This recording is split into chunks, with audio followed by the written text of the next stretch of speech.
Dabar esu nusibraižęs modelį, bet norėčiau čia turėti sienas. Taip, sienų braižymas ir pagal struktūrinį elementą galima pasirinkti sienos komandą braižymo.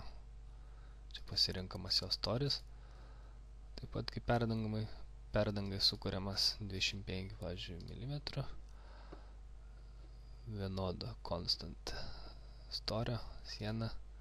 Prisidedu savybę, pasirinku ir dabar pasirinku kokio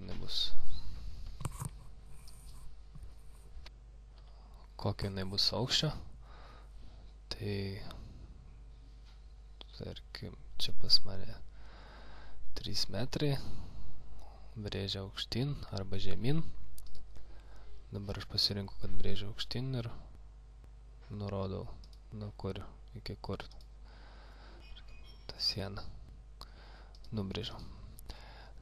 Na, jinai man čia netenkina, tai aš pasižiūriu, koks čia kolonos 498 ilgis.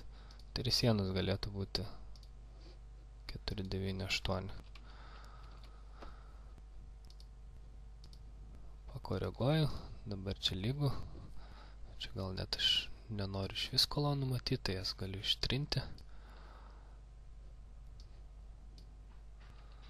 Tarkim, čia pas mane nebus kolonų. Ir viską sieną turiu.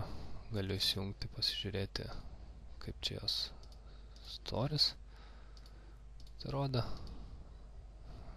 Tarkim, čia matosi, kad užduota geras storis, viskas siena sukurta.